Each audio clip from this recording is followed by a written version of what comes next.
ఓం శుక్లాంబరధరం విష్ణు శశివర్ణం చతుర్భుజం ప్రసన్నవదనం ధ్యాయే సర్వవిఘ్నోపశాంతయే.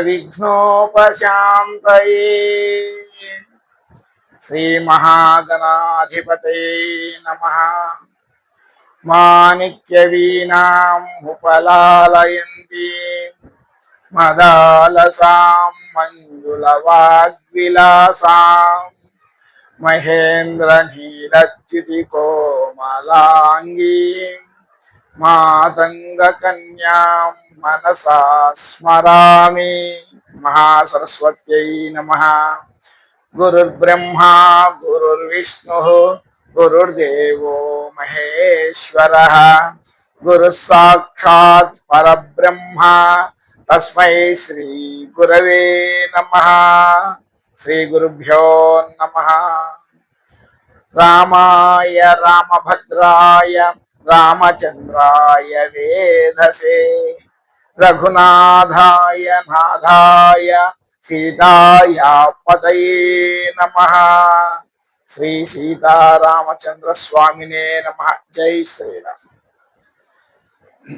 రాక్షసులతో హనుమ యుద్ధం. హనుమ సీతమ్మ నుంచి చూడామని తీసుకొని రాముని వద్దకు బయలుదేరే సమయంలో ఒక్కసారి రావణునికి నీతి వాక్యాలు చెప్పి చూద్దాం, ఈ యుద్ధం అంతా కూడా ఆగిపోతుంది కదా అన్న ఉద్దేశంతో రావణుని వద్దకు వెళ్ళాలంటే అతనికి అత్యంత ప్రీతిపాత్రమైనటువంటి ఆ అశోకవనం, దాన్ని ఆయన ప్రమదావనం అని చెప్పుకుంటూ ఉంటాడు.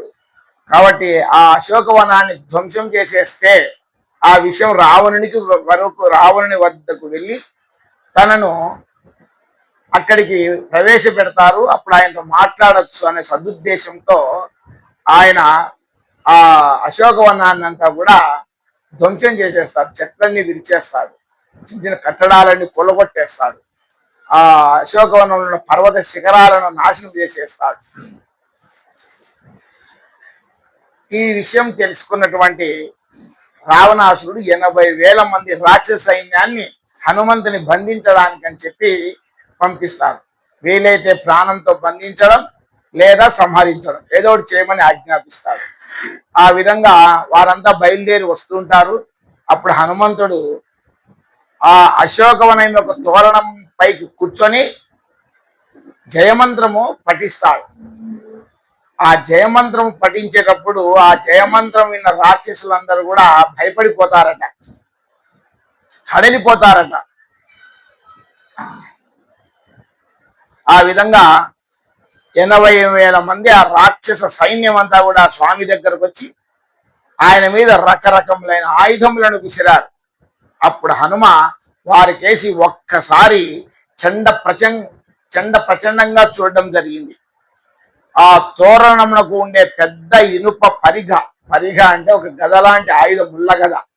ఆ ముళ్ళ గదను తీసుకొని ఊడబెరికి వాళ్ళపైకి విసిరేశారట. ఆ విధంగా ఆ గద దెబ్బకు కొంతమంది రాక్షసులు మరణించడం జరిగింది. తర్వాత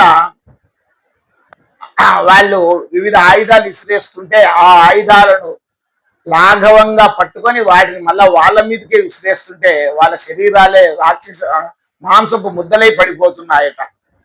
ఆ విధంగా అతి కొద్ది సమయంలోనే ఆ 80,000 మంది రాక్షసుల్లో చాలా మంది వరకు మరణించడం జరుగుతుంది. మిగిలిన వారు మళ్ళా పారిపోయారు రావణుని వద్దకు. హనుమ మరలా ఆ తోరణం ఎక్కి కూర్చున్నాడు. పచ్చటి నేత్రములతో మెరిసిపోతున్నాడు. దూరంగా 1000 స్తంభాలతో ఉన్న చైత్య ప్రాసాదం, ఒక భవనం కనపడింది ఆయనకు. దానిని కూడా విడిచిపెట్టకూడదు అనుకున్నాడు, దాన్ని కూడా పడగొట్టాలి అని చెప్పి భావించి ఒక్క దూకాడు. తోరణం మీద నుంచి ఆ 1000 స్తంభాల భవనం పైకి దూకాడు. దాని మీదకెక్కి సూర్యునికి ఎదురు నిలబడిన మరొక సూర్యుడా అన్నట్లుగా నిలబడి ఒకసారి పెద్ద నాదం చేశాడట, సింహనాదం చేశాడట. ఆ నాదం వినేసరికి లంకా పట్టణంలో కొన్ని వేల మంది రాక్షసులు హడలిపోయారట. ఆ శబ్దాన్ని విని వాళ్ళ చెవుల వెంట రక్తం కారుతూ ఉందట. చెట్ల మీద ఉన్న పక్షులు వెంటనే కింద పడి మరణించాయట. ఒక్కసారి తొడలు కొట్టి అలా తొడలు కొట్టడం వలన వచ్చిన ధ్వనికి కూడా కొంతమంది రాక్షసులు మరణించారట. ఆ విధంగా ఆయన యొక్క అరవీర భయంకర స్వరూపము ఆ భవనంపై నిటారుగా నిలబడి ఉన్నారట స్వామి. ప్రాసాదస్య మహాంస్తస్య స్తంభం హేమ పరిష్కృతం ఉత్పాటయిత్వా వేగేన హనుమాన్ పవనాత్మజః తతస్తం భ్రామయామాస శతధారం మహాబలః తత్ర చాగ్ని సమభవత్ ప్రాసాదచాప్యదహ్యత. ఆ ప్రాసాదములకు మధ్యలో ఒక హేమ స్తంభం అంటే ఒక బంగారు స్తంభం ఉంది. ఆ స్తంభాన్ని ఊడబెరికి దాన్ని గాలిలో గిరిగిరా తిప్పడం ప్రారంభించాట. ఆ వేగమునకు అందులో నుండి అగ్నిహోత్రం పుట్టిందట. గిరగిర తిప్పడంతో ఆ బంగారు స్తంభం ఆ వేగానికి అగ్నిహోత్రం పుట్టి ఆ అగ్నిహోత్రంలో ఆ ప్రాసాదం అంతా కూడా దహనం అయిపోతూ ఉందట. దహనం కావడం ప్రారంభించింది. బంగారము వెండి, దాని తాపబడిన బంగారము వెండి అంతా అగ్నిజ్వాల కరిగి ఒక ప్రవాహంలా ప్రవహించిపోతూ ఉందట. అక్కడ ఆ బంగారు స్తంభానికి కాపలా ఉన్నటువంటి ఆ భవనానికి కాపలా ఉన్నటువంటి 100 మంది రాక్షసులు కూడా హనుమను సమీపించారు. హనుమ మీద ఆయుధాలు ప్రయోగిస్తూ ఉన్నారు.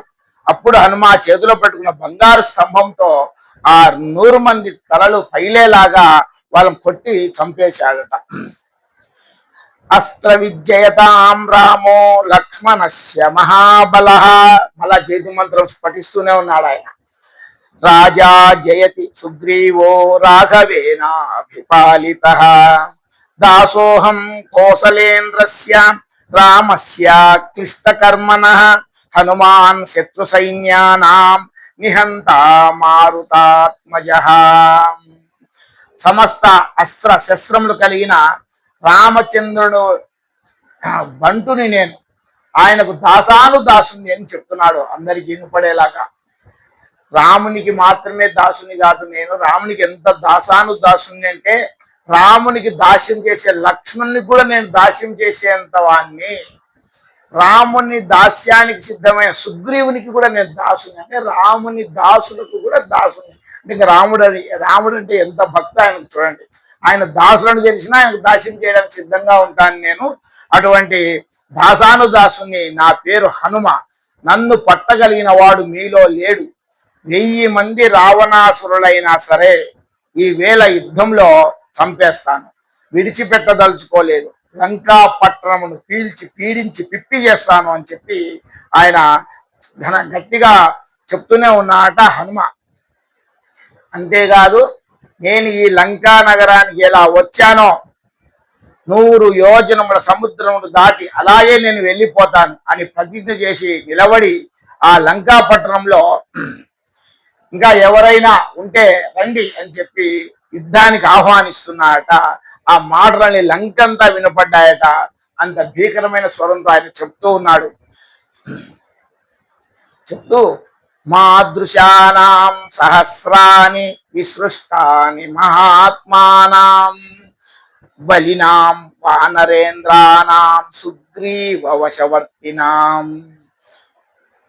ఆగమిష్యతి సుగ్రీవ సర్వేషాం వో దిశూదనః నేయమస్తి పురీ లంకా నయూయం నచరావణః యస్మాదిక్ష్వాకునాథేన బద్ధం వైరం మహాత్మనా. చెప్తున్నాడు ఇంకా, మీరు నన్ను ఒక్కరినే చూస్తున్నారు, నా ప్రతాపం మీరు ఎదురుగా చూస్తున్నారు. మా వానరులలో 10 ఏనుగుల బలం కలిగిన వారు, 100 ఏనుగుల బలం కలిగిన వారు, 1000 ఏనుగుల బలం కలిగిన వారు, ఈ విధంగా 10,000 ఏనుగుల బలం కలిగిన వారు, అంతకన్నా ఎక్కువ ఏనుగుల బలం కలిగిన వారు కూడా మా వానర శ్రేష్ఠులలో ఉన్నారు. ఇంకా అంతేకాదు, భూమికి అడ్డంగా ఎగరగలరు, భూమికి నిలువుగా ఎగరగలరు, వేగంగా పరిగెత్తగలరు, వేగంగా ప్రయాణించగలరు. కొన్ని కోట్ల మంది భూమండలం అంతా సీతమ్మ తల్లి గురించి అన్వేషణ జరుపుతున్నారు. వాళ్ళెవరు మిమ్మల్ని విడిచిపెట్టరుగాక విడిచిపెట్టరు. నాతో సమాన బలమైన వారు, నాకన్నా అధిక బలం ఉన్నవారు కొన్ని కోట్ల మంది సుగ్రీవుని ఛత్ర ఛాయలో ఈరోజు సిద్ధమవుతున్నారు ఈ లంకా నగరం మీదకి దాడి చేయడానికి. కాబట్టి వాళ్ళంతా ఒక్కసారి వచ్చి లంక మీద పడితే లంకలో మీరు ఒక్కరు కూడా మిగలడు. రావణుడు ఉండడు. ధర్మాత్ముడైన ఇక్ష్వాకు వంశంలో జన్మించిన రామచంద్రమూర్తితో వైరం పెట్టుకున్న కారణం చేత మీరు అందరూ కూడా ప్రాణాలు కోల్పోతారు అని చెప్పి ఆయన గట్టిగా అందరికీ వినబడేటట్టుగా భీకరంగా మాట్లాడుతున్నాడు హనుమంతుడు. ఈ లంక నాశనం అవుతున్నట్టుగా నాకు ప్రత్యక్షంగా కనిపిస్తుంది అని చెప్పి మరలా జయమంత్రం చెప్తూ తోరణం ఎక్కి కూర్చున్నాడట. ఈలోగా 80,000 మంది కింకరుల మూక దాదాపు మడిసిపోయిందని ఆ మిగిలిన వారు రావణుడికి వెళ్ళి చెప్పగా, అప్పుడు రావణుడు తన ముఖ్యమైన మంత్రి అయినటువంటి ప్రహస్తుని కుమారుడైన జంబమాలిని పిలిచాడు. అతడు కూడా మహావీరుడు జంబమాలి. ఆ జంబుమాలిని పిలిచి, జంబుమాలి చాలా జాగ్రత్తగా నీ అస్త్ర శస్త్రాలన్నిటి కూడా సిద్ధం చేసుకొని మంత్రపూర్వకంగా వాటిని వదులుతూ వీలైతే ప్రాణంతో ఆ వానరాన్ని పట్టి తీసుకురా. సాధ్యం కాకపోతే సంహరించైనా పర్వాలేదు, ఆ వానరుణ్ణి మాత్రం వదిలిపెట్టవద్దు అని చెప్పి ఆ జంబుమాలిని ఆజ్ఞాపిస్తాడు. ఆయన గాడిదలు పూంచిన రథం ఎక్కి యుద్ధానికి బయలుదేరాడు. ఆ విధంగా యుద్ధానికి వచ్చి ఆ తోరణం మీద జయమంత్రం చెప్తున్నటువంటి ఆంజనేయ స్వామిని చూశాడు. చూసి ఒక పెద్ద రాతిని ఎత్తి విసిరాడట హనుమ మీదికి. హనుమ లాఘవంగా దాని నుంచి తప్పుకుంటాడు. మళ్ళా 2 అర్ధచంద్రాకార బాణములు సంధించి వదులుతాడు హనుమ మీదికి. విసిరితే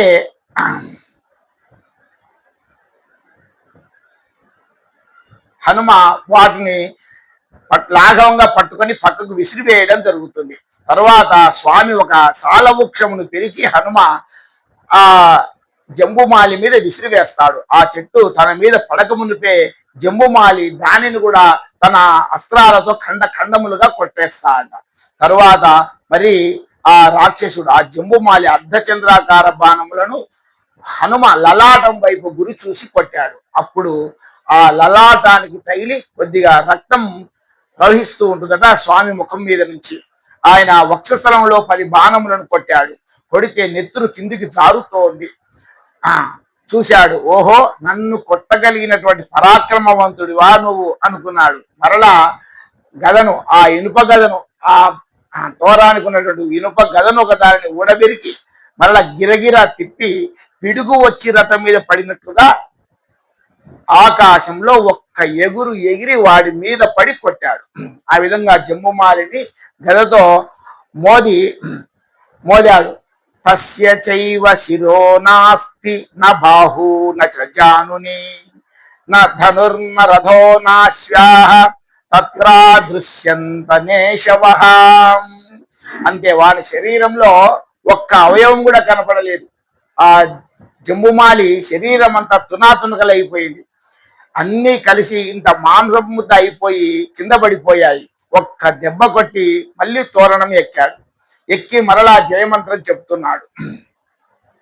కూర్చొని మళ్ళా ఎవరు వస్తారా, 80,000 మంది వచ్చారు పోయారు. జంబుమాలి వచ్చాడు పోయాడు. అంతకుముందు ఆ భవనాన్ని కాపలా ఉన్నటువంటి 100 మంది రాక్షసులను మట్టు పెట్టాడు. ఇంకా ఎవరు వస్తారా అని ఎదురు చూస్తున్నాడట. అక్కడ మిగిలిన రాక్షసులందరినీ పట్టుకొని కాళ్ళ కింద నొక్కి పట్టేశాడు. 2 చేతులతో గుద్దేశాడు, అరిచేతులతో మర్దించేశాడు. అలా ఆ జంబుమాలి వెంట వచ్చిన రాక్షసులందరినీ కూడా చంపేశాడు. ఈ వార్త కూడా రావణాసురునికి కబురు వెళ్ళింది. వాళ్ళ జంబుమాలి గృహంలో ఆయన వెంట వచ్చినటువంటి రాక్షసుల గృహాలలో శోకము మొదలైనది. అందరూ దుఃఖిస్తున్నారట. వానరం వచ్చి ఇంతమందిని చంపేస్తుంది, ఇంకా ఎంతమందిని చంపేస్తాడో అని చెప్పి వాళ్ళంతా భయపడిపోతున్నారట. తరువాత హనుమను పట్టుకోవడానికి రావణుడు 7 రాక్షస మంత్రులను పంపాడట. ఇప్పటి వరకు ఒక వానరుడి పట్టుకోవడానికి వెళుతున్నారని అనుకున్నారు అందరు కూడా. ఒక కోతి కదా వచ్చింది, ఆ కోతిని పట్టడానికి వెళ్తున్నాం, ఇంత జమ్ముమాలి చేత కాలేదు, 80,000 మంది కింకరుల చేత కాలేదు, ఇప్పుడు మంత్రులు మహావీరులు వీళ్ళు ఈజీగా పట్టేస్తారు అని చెప్పి అనుకుంటున్నారట.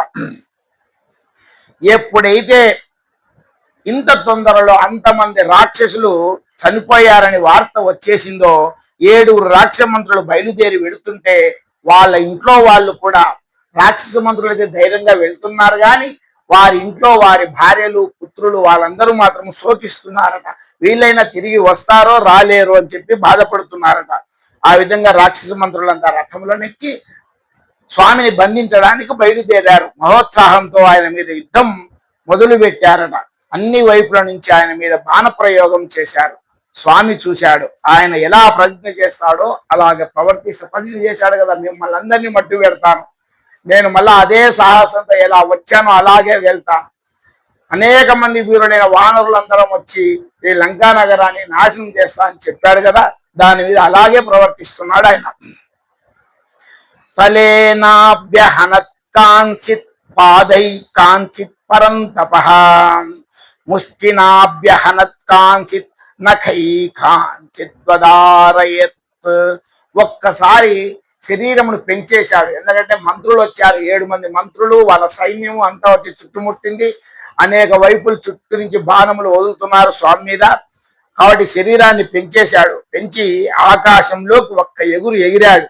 అక్కడ నుంచి ధబాలున కింద పడ్డాడట. ఆయన కింద పడి ఆయన ఆకాశం కింద పడేటప్పటికి ఆయన కింద పడి చాలా మంది రాక్షసులు నుజ్జు అయిపోయారట. మిగిలిన వాళ్ళలో చాలా మందిని తన చేతులకు ఉన్న గోళ్లతో గుండెలు చీల్చివేసి చంపేశాడు.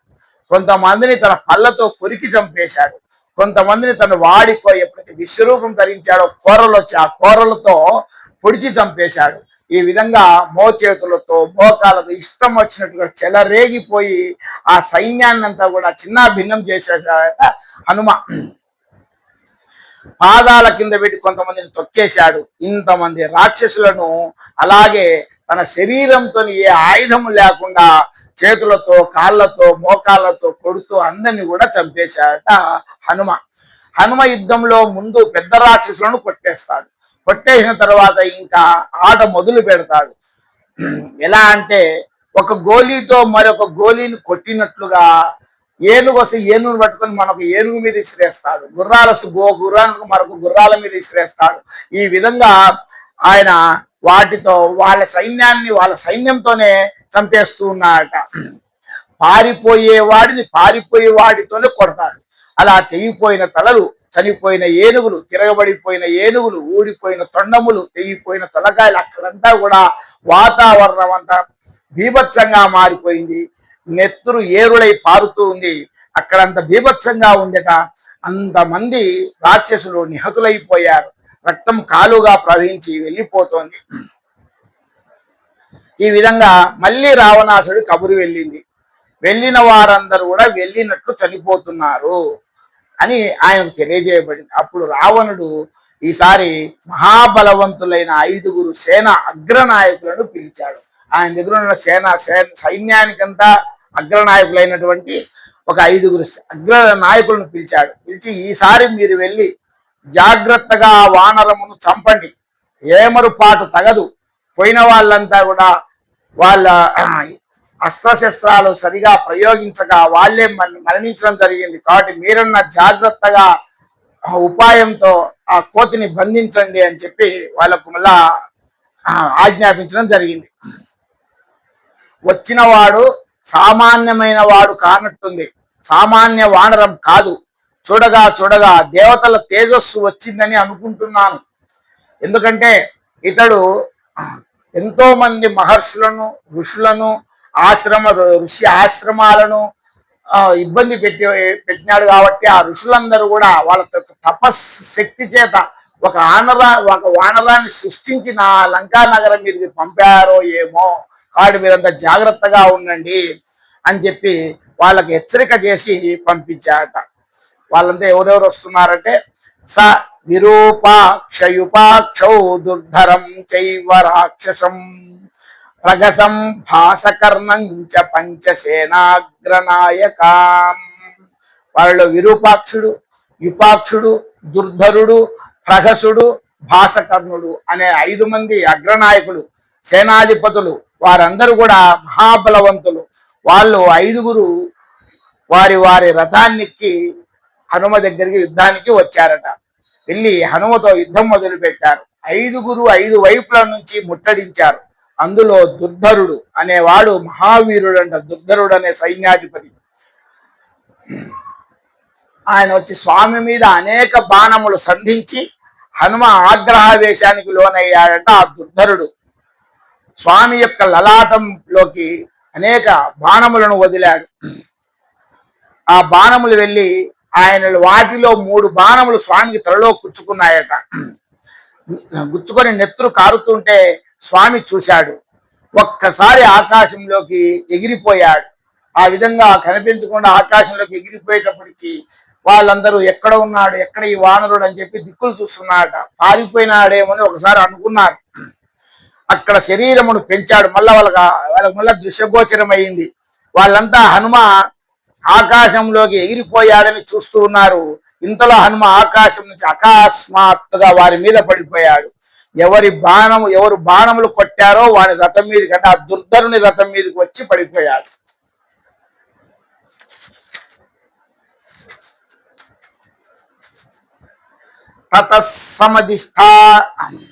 సమదితాష్టాశ్వం రథం భగ్నాక్షపూవరం.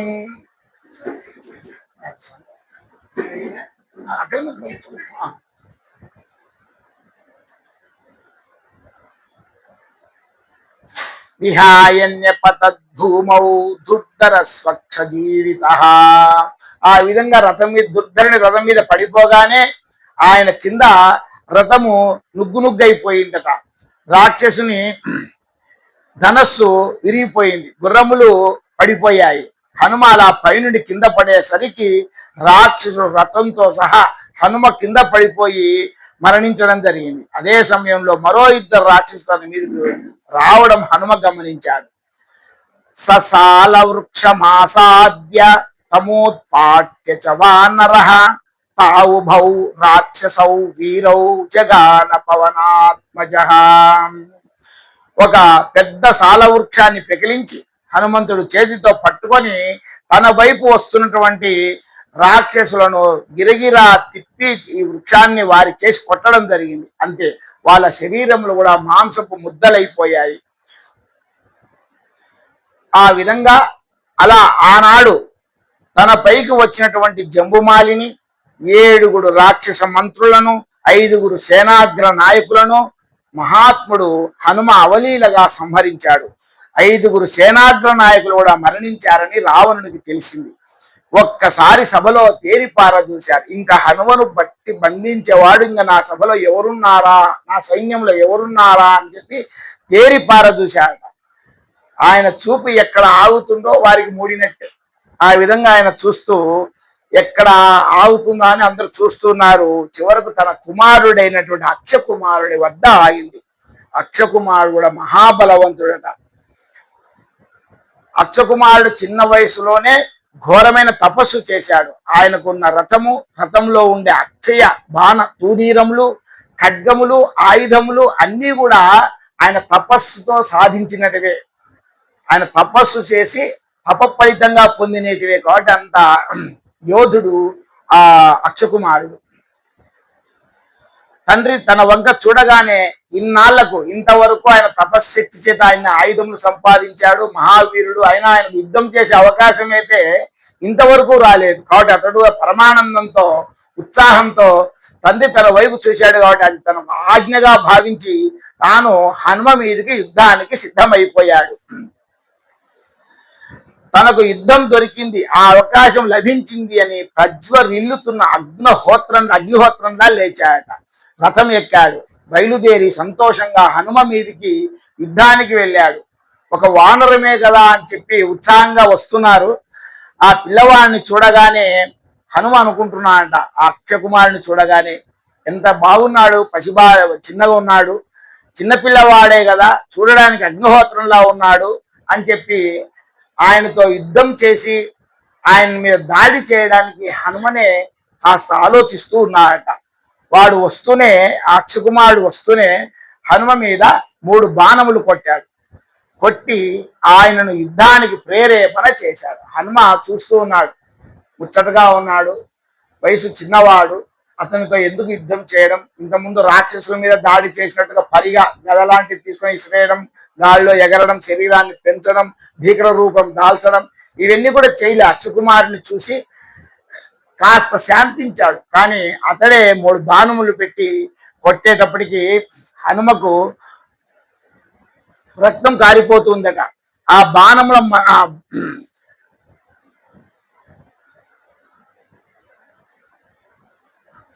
వాటిని, ఆ బాణములను తీసి పక్కకు పడేశాడు హనుమ. ఆ అక్షకుమారుడు కోపంతో అనేక బాణములను ఆయన శరీరం మీదకి వదిలాడట. ఆ విధంగా హనుమ ఒంటి మీద ఖాళీ లేకుండా బాణములతో కొట్టేశాడు అక్షకుమారుడు. అప్పుడు హనుమ, వీడు ఏదో పిల్లవాడు కదా అని చెప్పి నేను జాలి తలిస్తే ఇతడు నా మీద ఇన్ని బాణములు సంధిస్తాడా అని, ఇతడు కూడా ఇంకా ఉపేక్షిస్తే లాభం లేదు, ఇతనితో కూడా యుద్ధం చేయాల్సిందే, ఇతనికి నా ప్రతాపం చూపించాల్సిందే అని హనుమ భావించాడు. ఒక్కసారి ఆకాశంలోకి ఎగిరాడు. శరీరమును బాగా పెద్దదిగా పెంచి అక్కడ నుంచి ఇంత ముందు చేసేలాగే అక్కడ ఆకాశంలోంచి శరీరాన్ని పెంచి ఒక్క ఎగురు ఎగిరి కింద పడ్డా. పడగానే అక్షకుమారి రథం తుత్తినీయలు అయిపోయింది. అయిపోగానే గుర్రములు చనిపోయాయి, సారథి చనిపోయాడు. కానీ అందులో నుండి అక్షకుమారుడు మాత్రం ఎగిరి గాలిలోకి వెళ్ళిపోయాడు. అతని రథానికి ఒక గొప్పతనం ఉంది. తుత్తినీయలు అయిపోయినా కూడా అది మళ్ళా రథంలా మారి ఆకాశంలో అక్షకుమారుని దగ్గరికి వేయిందట. ఆయన మళ్ళా రథంలో ప్రవేశించి ఆకాశంలోనే తిరుగుతూ రథంలో అతడు హనుమ మీద దాడి చేస్తున్నాడు. అలా యుద్ధం చేస్తుంటే స్వామి హనుమ చూసి ఇంకా వీరిని యుద్ధం చెయ్యనివ్వకూడదని భావించి వాని అదృష్టమో దురదృష్టమో గాని ఒక్కసారి ఎగిరి వచ్చి గభారున వాని పాదములు పట్టుకున్నాడు. హనుమంతుడి వాడు అక్షకుమారుని ఆయన గాల్లో ఎగిరి యుద్ధం చేస్తున్నాడు, చుట్టూ తిరుగుతున్నాడు రథంలో. తిరుగుతూ ఆయన ఈయన మీద బాణాలు సంధిస్తూ ఉంటే ఇంకా ఉపేక్షించి లాభం లేదని ఎగిరి ఆ అక్షకుమారుని కాళ్ళు పట్టుకొని గిరగిరా తిప్పి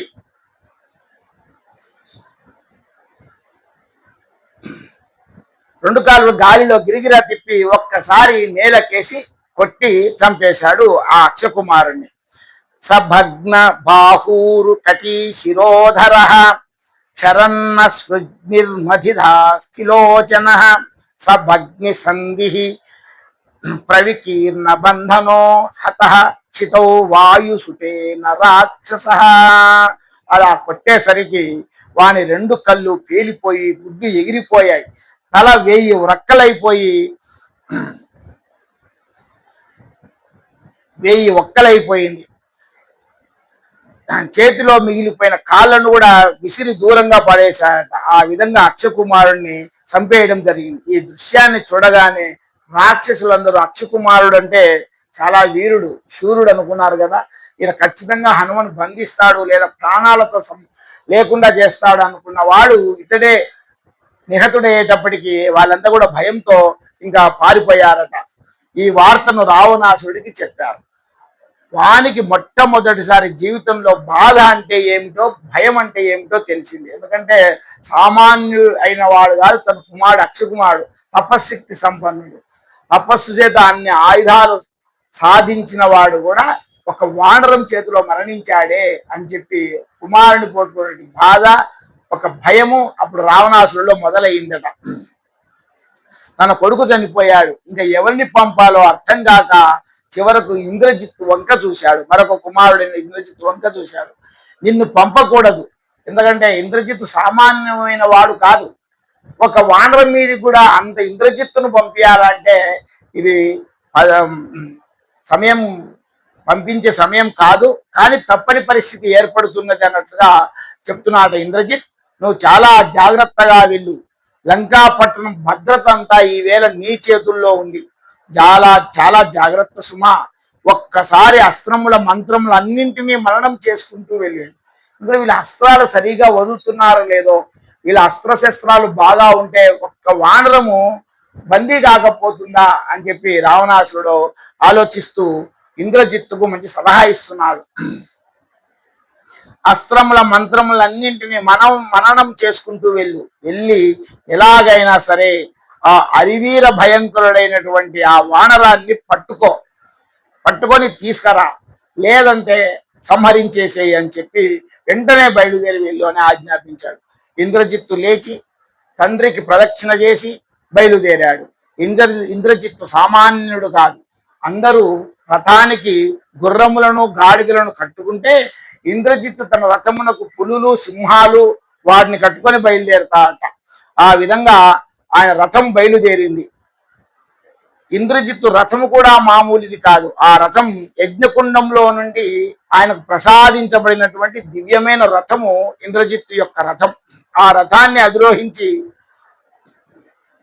ఆయన యుద్ధానికి బయలుదేరాడు.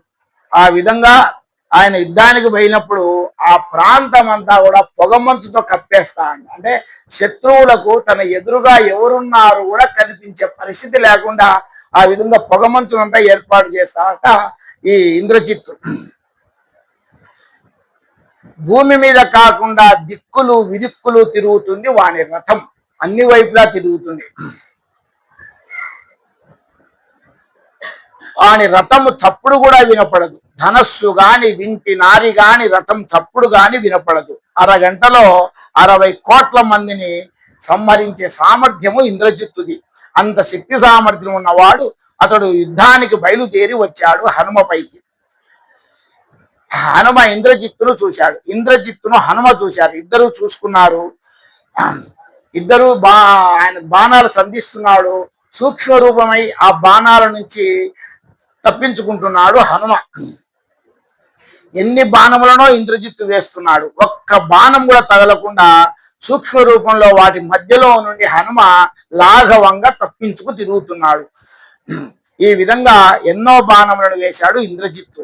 ఈ అరివీరుడి భయంకరుని వేగం తగ్గిస్తే తప్ప అసలు పట్టుకోలేము. సూక్ష్మంగా అది వేగంగా కదులుతూ ఉంటే ఒక్క అస్త్రం కూడా గురి ఆ హనుమకు తగలడం లేదు. కాబట్టి ఆయన వేగాన్ని తగ్గించాలి. ఆ వేగాన్ని తగ్గించాలంటే బ్రహ్మాస్త్రమే సరైనది అని భావించాడు ఇంద్రజిత్తు. తత్స్వాయంభువైర్మంత్రైః బ్రహ్మాస్త్రమభిమంత్రితం హనుమాత్ చింతయామాస వరదానం పితామహాత్. ఒక్కసారి బ్రహ్మాస్త్రాన్ని ప్రయోగించాడు ఇంద్రజిత్తు.